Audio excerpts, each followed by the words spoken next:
When I bring my friends from outside, they want to see Nagaland. But when they enter Dimapur, they don't see any Nagas, like, what is this place? I don't know if I sound racist or not, but if you're talking about cleanliness, we have to address illegal immigration at this core. Crores and crores of money are stolen, but when it comes to important funding, suddenly there's no money. We are the most educated Naga in the history of Nagas. You can't take us for granted anymore.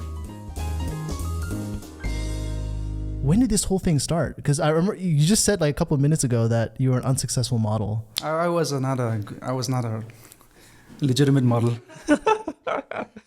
Well, Act for India was conceived in 2019. What changed? What sort of flipped in your mind that this is a big issue and I need to take a part in this to change it? Was there like a moment? It's just everywhere. You go to a shop, it's everywhere. Forget about the pollution aspect of it. Look at the litter. Look at the way it's dirtying our environment. So it's just I am an observant person. I observe a lot. Everywhere I go, observe a lot. So it was just a personal philosophy that I thought, maybe, you know what, why don't we just give this a bigger platform? And with that philosophy, I launched Act for India. Act for India means let's act. Let's not dream for India or talk for India, let's act. So that's the genesis of the name. And when you started, did you start meeting more like-minded people who were in the same cause? No way. Really? Yeah, no way. Initially, I started out as a nobody. In fact, Hope Academy for Dimapur was my first endorser. Then came Patkai and CH College. They changed the trajectory of Act for India. So those were the three people that majorly impacted the way I launched this campaign. And after that, people started coming in. They started taking it so seriously, and then publications started happening. People were reporting on it, and then I got the traction. So it's all because of that. Was there a specific initiative that got you that traction? Well, there is this drainage in Tobinala in Dimapur, which has been lying there for the last 10 years. I studied from Dimapur. It's always been there. I come back from Delhi 6 years after that. It's still there. So I thought, maybe right now I have the economic stability. Let me just collaborate with the DMC and let me initiate a cleanup of that. So that became a huge deal. I think it got a lot of traction because of that. And then for Patkai example, they don't have a filter in Patkai.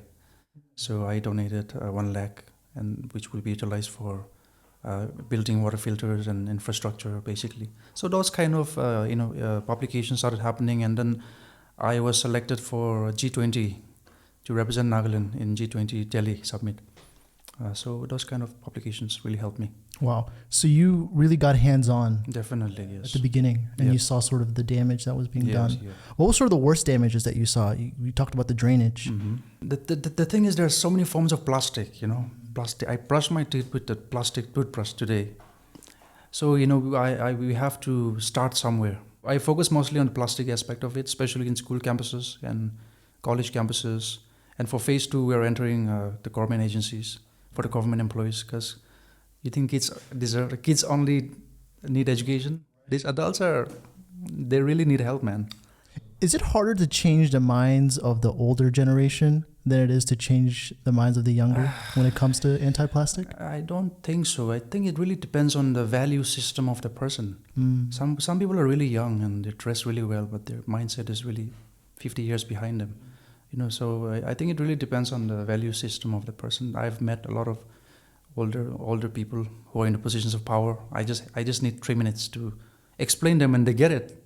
Like, it's so easy for them because they are aware, they keep themselves updated, and so I think it depends on the person. Why do you think it's taken them so long to act when it comes to anti-plastics? The fact that you said they understand it so quick, some would argue, well, not quick enough to really take action. The thing about plastic is it's addictive, it's an integral part of our life. So, the product exists because there is need, there is a demand. So that's when entrepreneurship is born. And it's a holistic approach. A holistic approach takes time. It's not gonna, we're not gonna make a difference in a year. Or it always takes time. So this is sort of that holistic approach. One village that has gone so far with this approach, Konama. Right? Yeah, I read about that. They've done an amazing job when it comes to anti-plastic, anti-waste. We have to be. We are a tribal society, man. What is the index of, what is the Nagaland's position on SDG index? We are just 2 steps above Bihar and Jharkhand. Really? Yeah, we are the last third. And Sikkim is so impressive. They are number 4. So this is embarrassing for us to be a tribal society living in the woods, and for us to be having this kind of, results. So we have to really step up at this point. And part of that, do you think, is because of the difference in government as well with Sikkim? Absolutely, Sikkim government is very proactive because they know that we are a cold place. We are a tribal society. We are from the mountain. We have to enhance this instead of destroy it. Let's enhance it in a way that's more marketable also, that benefits the people through businesses. Right. Let's manage, there should be good management. Look at Meghalaya, so clean. Dimapur, Kohima, this is full of dust now. And a lot of people, this is one issue that I want to address also. This has something to do with immigration also. Because if you look at the road, 80% of auto drivers are from illegal immigrants. And these people have no sense of traffic rules. They just go here and there. So these people bring with them their failed culture, and we are the ones who get affected. And a lot of small businesses are occupied by them. So they litter around, they just throw it here and there. So it's immigration. If you're talking about cleanliness, we have to address illegal immigration at this core. Because that's my opinion. I don't know if I sound racist or not, but I observe that these people are the one littering our... Because Nagas are generally quite decent, honestly saying. We are generally quite conscious. We're clean, we take care of ourselves, but I think it's this kind of illegal immigration, the exodus of it, is just affecting us. Because look at their culture. They have no sense of culture, they have no sense of cleanliness. So now it's being here. They've brought it here now. Look at Dimapur, man. You don't need a data for it. Just observe it. It's there. Exactly. And that's why it's been made so easy for them to come over. Exactly. There's a lot of confidence there. It's like they just come in like it's their birthplace, and there has to be regulation at this point, really. Do you think it's too late? Because we've been talking about this for years. It's never too late, but it's getting out of control now. When I bring my friends from outside, they want to see Nagaland. But when they enter Dimapur, they don't see any Nagas, like, what is this place? It's only when we bring them to Kohima, it's like, okay, now I'm getting the sense of tourists. It's like I'm the tourist, I can see Nagas. So we need to bring that in Dimapur. And if you want to bring in I have no issue against illegal immigrants. You want to come in. But offer us something good and follow the law and live like us, respect the culture here. This is not your culture. This is our culture. So don't impose your culture on us. Be disciplined, be like us, and contribute to us in a proper way. What was concerning to me was just the rise in crime rates. Exactly. And look at the names. It's only those Masjid, Basjid, Rahul, all this. You will never see a Naga name. I was in Dimapur recently. I went there to watch the freaking Deadpool versus Wolverine movie. Yeah. And you know where the railway station is? That's where the theater is located, right? Yeah. That stretch is the worst. Oh my God, man. The dust, the people, the autos, the papers, the plastic. You went to the worst part of the city. There's so many more hidden gems in Dimapur. Just like that. And my friend, as we were in the car, he turns over to me and he points to the railway station, but just underneath the bridge. Yeah. And he was like, oh, that's where the prostitution happens. I had no idea. And I turned over and he was like, yeah, do you see those girls? Like, they're in the dark. They're all like prostitutes. I'm like, no way. And he was like, look, there's even Nagas there as well. You can't even think of doing something like that in Kohima. But in Dimapur, it's like... It has to be taken seriously at this point. It's a lot of talks right now. They have recently... I don't know how effective that is going to be. I doubt the plastic was banned last month. It's all over the conference halls, board meetings, all over the city. So, it's just a theory. Do you think they're just doing it to show that they have an agenda, but they really don't care? Obviously. These people are the most narcissistic people. They like the fame. They like that, oh my God, you are amazing. That they like that. So obviously, they want to maintain their image also. Does it concern you moving forward, or do you see a lot of hope? Hope is what drives us. And I feel like one of the reasons why Nagas are so disheartened is because they see that loss of hope. It's like, I feel like there's nothing beyond this. We should just give up. So let there be hope always. So I'm always hopeful that something will happen. My philosophy is that we need to reduce it until we find a solution. Let's take up some alternative. Right. Until then, that's the whole philosophy. Well, there has been some great initiatives. I think a great way would be to utilize the community to have like an effort. I know Malaysia and Singapore, they're doing like an initiative where they're showing their local community that this is how we're reusing your waste. And they turn that plastic waste into like bricks for pavements. That's also because the government supports it. They are funded, well funded. They invest in resources to develop this kind of infrastructure and ideas. We don't have that kind of support here in with the government sector. So for a private individual, what should you do? And why should you do it? You need a job to feed your family. You're not gonna go and starve yourself to death trying to save the world, isn't it? So at least at some point the government has to step in and really support people who are involving themselves in initiatives like this. So. And then the thing is, it's starting to affect, you were saying it affects us in a macro level. Now it's starting to affect us even beyond that, because look at the research now. Plastic particles found in blood cell, breast milk, like it's dangerous. Even in brain tissue. Exactly. And then see, you cannot get rid of plastic. You cannot bury it on the soil. You cannot burn it. You can dump it on the water. You can throw it in the ocean. What is like the decomposition rate for plastic? Oh my God, the chemicals there. Like, just watch any documentary. I was watching one like clip of like a whale that washed up ashore. Yeah, absolutely. Inside its stomach, there was like 90% of it was just plastic. Absolutely. And that's just the ones being documented. How many ones are left there? There are many more that we haven't discovered yet. So it's crazy, man. So now that you've, approached the government, how have they been? How, the response been, the initiative, the schemes? It's very frustrating, man. The government approach it takes time. First of all, there's a lot of ego in the government sector because they sit on their table. They're used to people flattering them. So you have to follow that code of conduct. Hello, sir. I'm here for this. I'm here for this initiative. So they were like, what do you want? That kind of challenges are there. Crores and crores of money are stolen. But when it comes to important funding, suddenly there's no money. So there's that. But I am optimistic. Not everybody is the same. There are some amazing people in the government. I'm willing to collaborate with them and seek their endorsement and maybe manifest this into something bigger.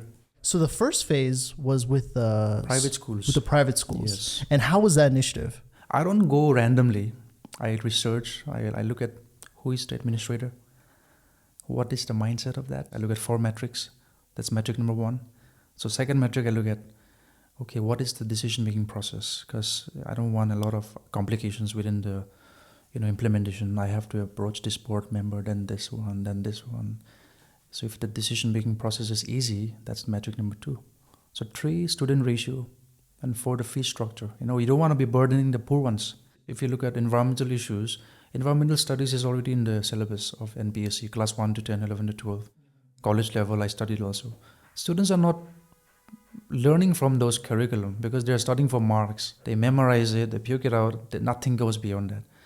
And at the same time, let's give the students the benefit of the doubt. They learn differently now, kids.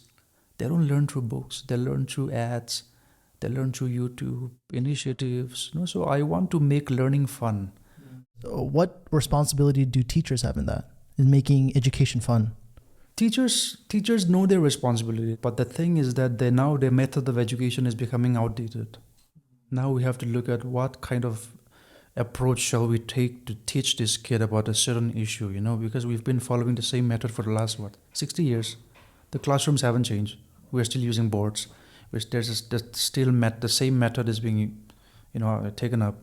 So now the teachers have always been doing that. Now I think the most important thing is the teachers need to find a unique and a creative way of approaching a student's mind. Like you said, it's just teach, memorize, regurgitate. Exactly. Now, with a lot of like the YouTube shorts, the Instagram reels, their attention span is just getting shorter and shorter. Even mine. Even mine. I'm like, you know what? Let's get on with the next one. We're just being built that way now, So that brings me to the same point. Let's start a new approach. What would you suggest an alternative to that? Attention span. I think it's a muscle. You have to practice reading. You have to practice being committed to something. In fact, a lot of readers will suggest you this. We will sort of give up by the second page. But that's because we haven't built that muscle yet. We have no habit of that. But readers, they have built the muscle now. They have just keep on reading because they're used to the dedication, So I think it's about practice. Even if it's writing or reading or watching something, it's about practice. Add practice, muscle memory, and then you add like ambition and passion. Exactly. Did you have that moment where this is my passion, like this is why I'm going to go full steam ahead? My background is humanities, and then I shifted to business. One of the reasons why I left humanities is because it's become too toxic now. Humanities are not the same anymore. Right wing, left wing, politics. So I don't want to be in such a hostile environment, and I don't want to learn from that. And you don't get paid much as a humanities student, honestly speaking. Can I buy my favorite car with this degree? I said no. So I shifted to business, MBA. So luckily for me, I haven't faced that. But people who are just studying degrees for the sake of it, I would advise them to just look at the market also. What kind of degrees are in demand right now? What kind of skill set you need to have right now? So do some internship, try on different kind of hats. Do this, do that. I also did that. I tried for law. Because everybody's in college, they told me that, you speak so well. You'll be a great lawyer. I'll be like, oh my God, yes.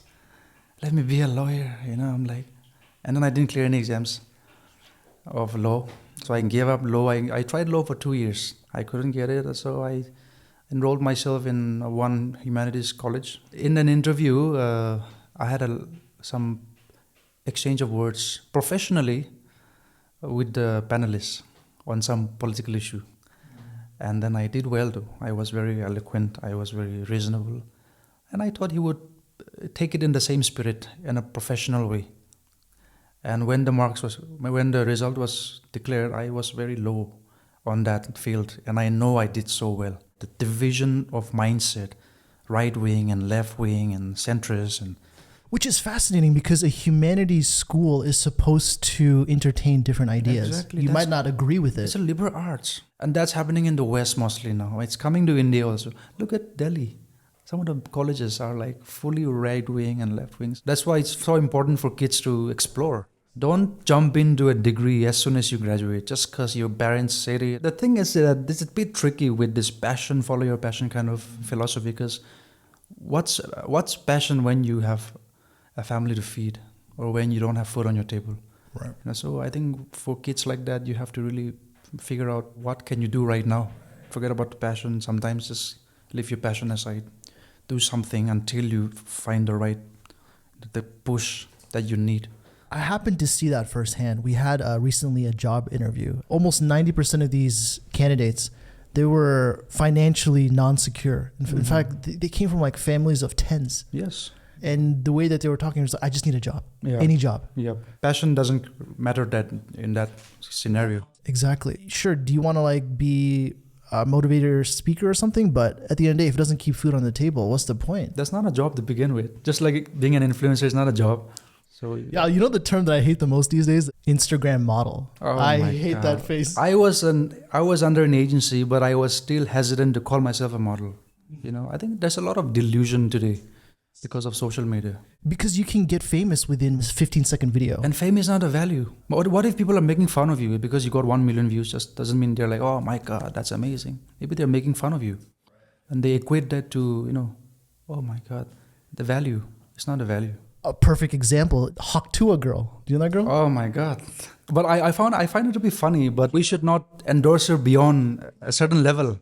She has her own podcast now. She has her own merch. Clothing line. That all came from one phrase. Look at software engineers and how much they get paid, and look at all these technical workers.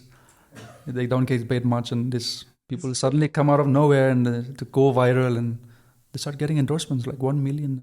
Because we like a circus, isn't it? Yeah. So if you're dancing like a clown on social media, why wouldn't people watch you? I would love to watch a clown. Like I want to entertain sometimes. So I think there's a need to segregate delusion and confidence. How many celebrities and models do we know who are actually so insecure in real life? A majority of The them. majority, right? And a lot of them get their value from their followers on Instagram or how many Yes. views they get. And these people are the one talking about politics these days. And now kids look at them and it's like, oh yeah, I should vote for Kamala Harris. I should vote for this. It's like, do your research. Don't do it because your favorite pop star has said it. It's like, what? And the sad thing is that the mainstream news has become so discreditable. Exactly. Podcasts nowadays, they're overtaking the traditional media. As they should, right? Like some of these shows are just so biased. It's predictable. It's just It just promotes sensationalism. exactly. And that's just a byproduct of our times, I Yeah. think. Just like with the Tuah girl. There is a reason why she became famous. That I think there is a sense of charm in her.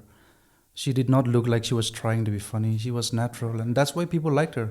A lot of girls today, they try so hard, and she did it in a way that didn't make her look like a whore, and that's why I think people kind of like that. She's a great example of someone, hopefully, that's not disillusioned by fame. And Exactly. money. I think yes, that's exactly proves our point. That I think she is a bit secured and not letting this fame get into her head, and I think she's a bit balanced. For most of us, I don't think we can say the same thing. You I give us a little might. bit of fame, a little bit of money, man, we might start turning our heads, We right? have to wait for them. We have to take appointment. Suddenly they have managers.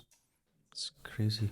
Have you traveled outside of India, and then you saw sort of these changes that the West or other places have implemented? I have just been to Nepal and Thailand, but the thing is, in Thailand, what I noticed was they use a lot of plastic, but they have good management system. They have a good plastic segregation, food waste, electronic waste. In Thailand, if you observe, they use more plastic than us.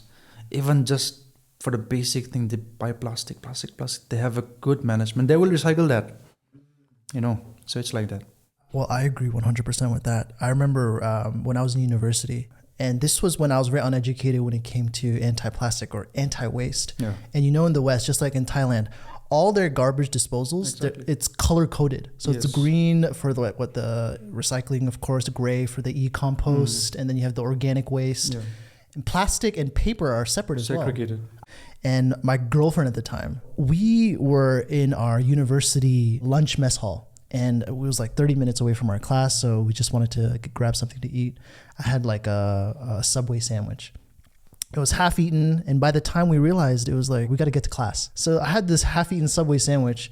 I was like, screw it, I'm just going to throw it away. Yeah. And so I didn't look at the color-coded garbage bin, Yeah. and I just threw it in a random one.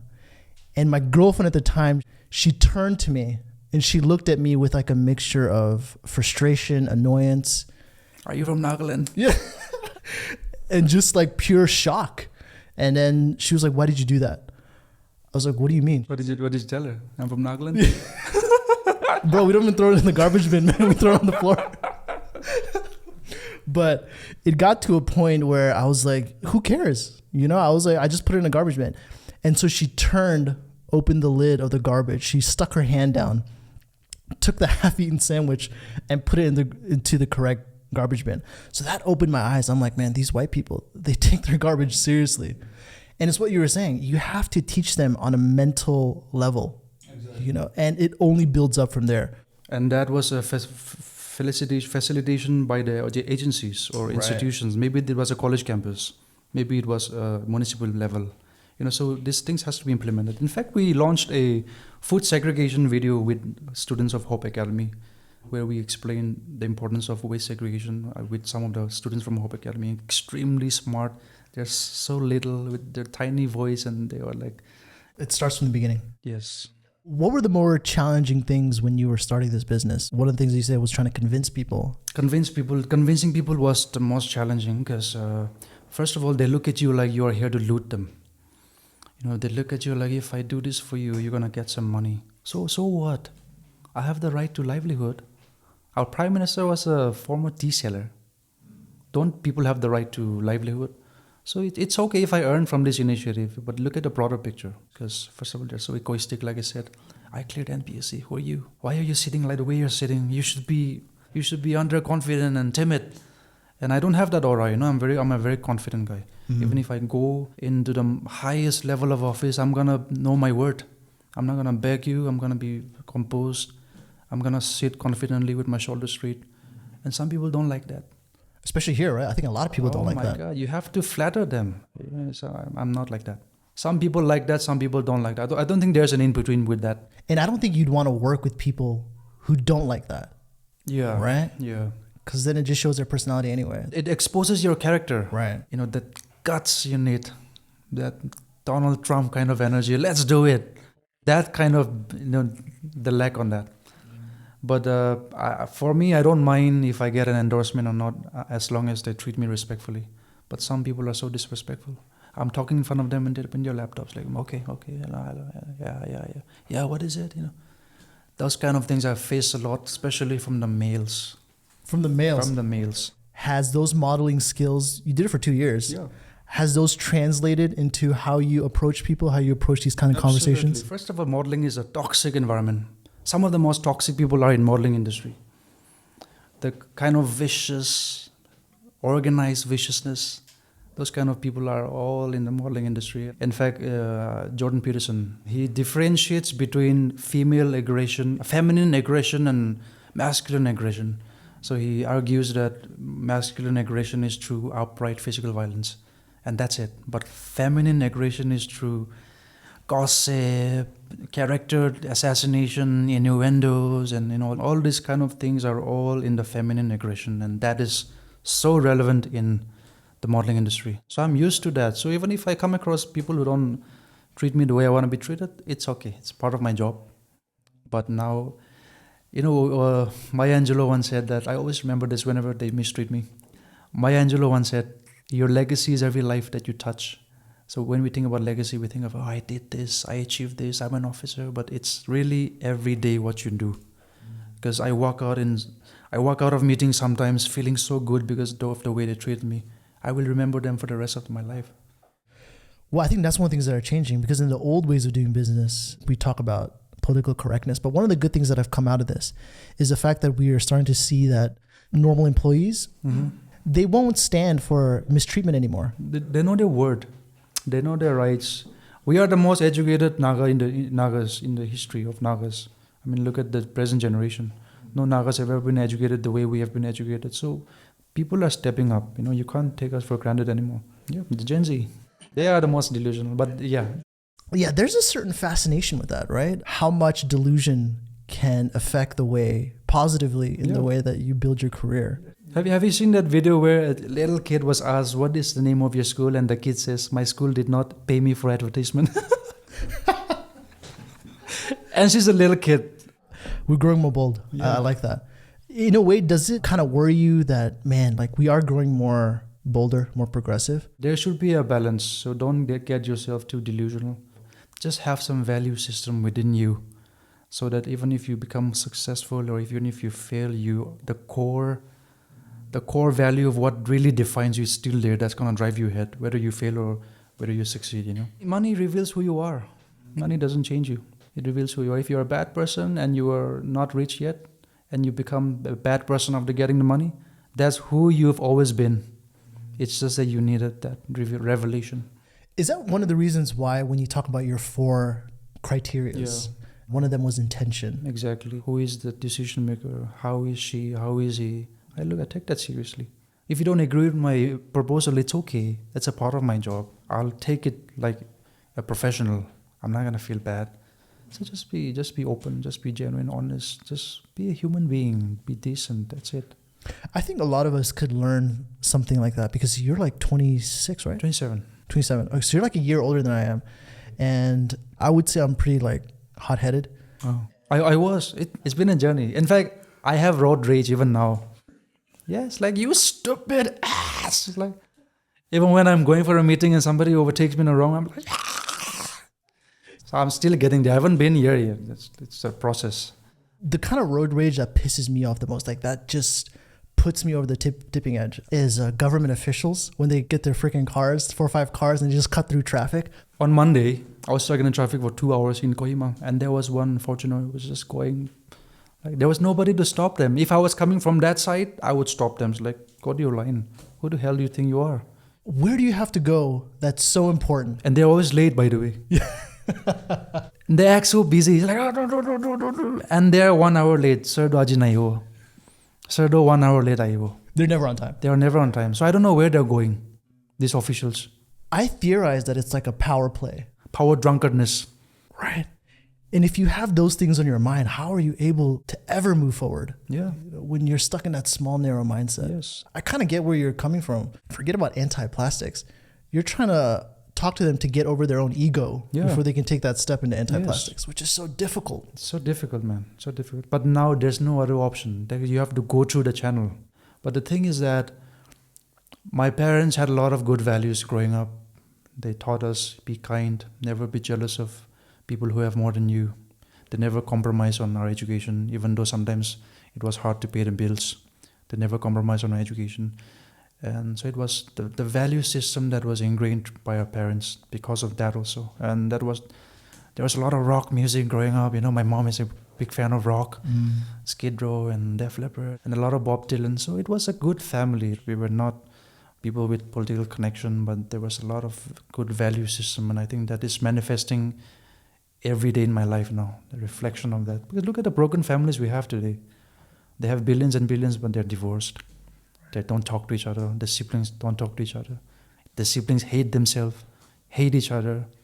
The son hates the mom hates the dad. They're divorced. Dad has an affair. So I part of it is from my family, the value system. I had a good upbringing. But that's slowly being lost. Now we are seeing those kind of white culture in our society now.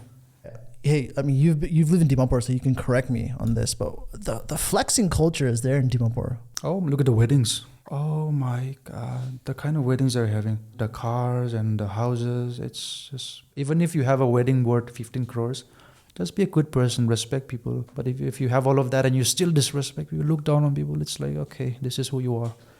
It's that age-old saying, money can't buy class. Money can't buy class. Class is so important. That's one of the reasons why I love my family so much, because we have a lot of class.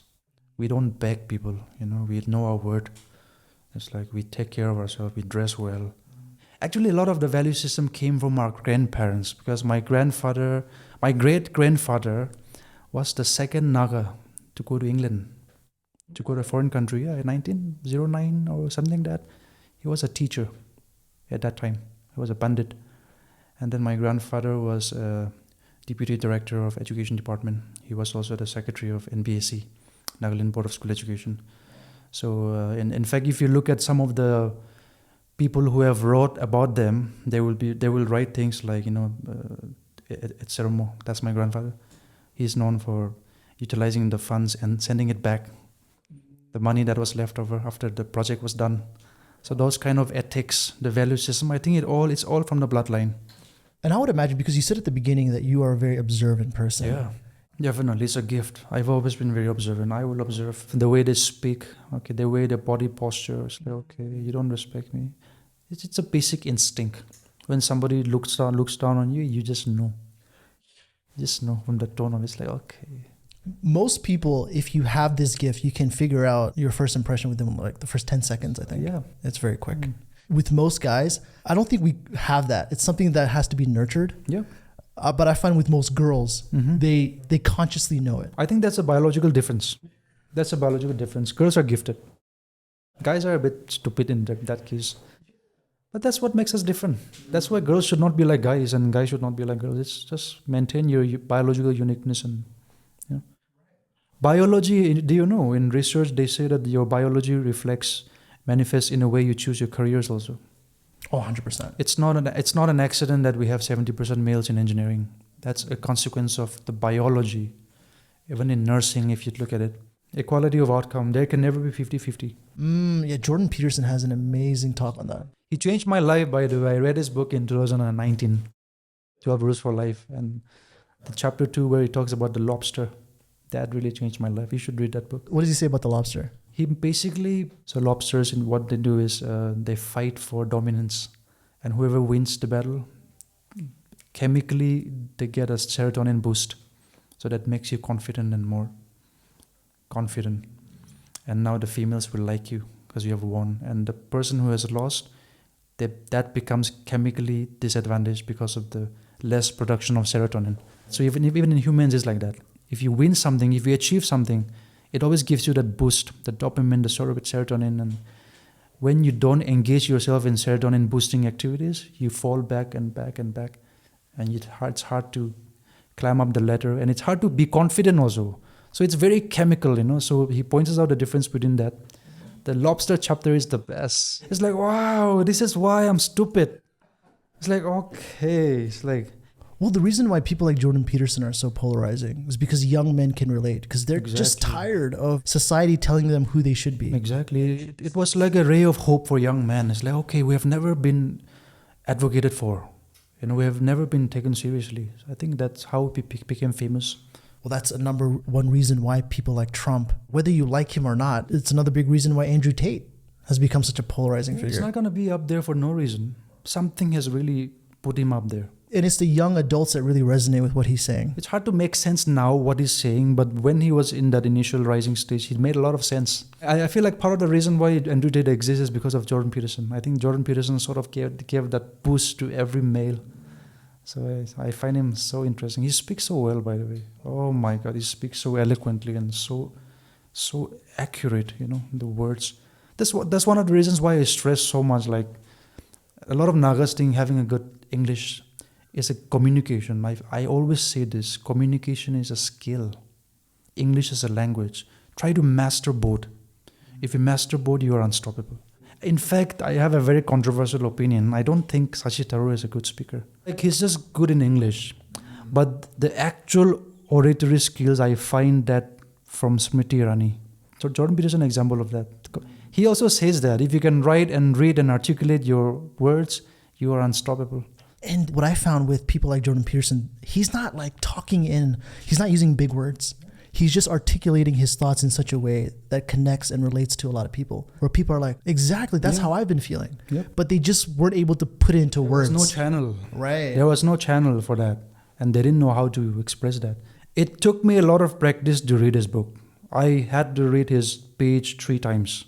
It's like, okay, let me go back. So it took me time, but then I realized, okay, you know what? You have a superpower. I want that. So I started practicing and putting more effort into communication, language, and words. Besides Jordan Peterson, what other resources did you go into that helped you with your communication? I've always been interested in politics. As a kid, my age group, they used to watch all these dramas and movies. I was into political talk shows. I've always been very interested in public speaking and the way people speak. I find it very fascinating. It really is. It's one thing to talk in front of a crowd, but it's another to capture their attention. Exactly. Especially when you talk about American politics, same as well. Like, I love to observe the way their cadence, the pauses in which they speak in. Yeah. There's like a science behind it, right? The attention span, how much words that you should speak per minute to capture someone's attention. There's so much psychology behind it. In fact, in my business school, I had a professor. You have a business school? No, I went to business school. Oh, okay. So my professor, we have a communication teacher. So he had a very controversial opinion. I said, what's the most important rule in communication? And he said, I have an opinion, but it's controversial. I said, what is it? He said, dressing sense. That will determine if someone will give you attention or not. So when you are shapy and you don't dress well, people don't take you seriously. But when you dress to the occasion, even if they don't like you, they'll be like, okay, what do you want? So that attention is there. Now you can communicate. So things like that. It's a game. Communication is a sport. I feel like it's a sport. It's like a skill. And It seems like you enjoy playing that game, though. I love this game. I love it. Just have a good discipline. Clean your room, just like Jordan Peterson said. Clean your room before you try to clean the world. Even if you have a chaotic life, you will come back to a room that you have organized yourself, and that is under your control. And it's a good feeling to come back to a clean room that you did it yourself. Small steps like that, the serotonin boosting activities. So you have to step up, man. You can't be a victim, I'm not like this. I'm like, step up. I wasn't like this also, but I had to step up because of the need. And self-awareness is so important. You can't be 30 years old, 35, and you don't know who you are. You don't know where you're wrong at. If you do something wrong, you don't know. Like, be self-aware, just know when you're wrong. That makes sense. Makes sense. All right, guys. I'm Jonathan. This is Arie. I'm at his office. Thanks for watching. Thanks for being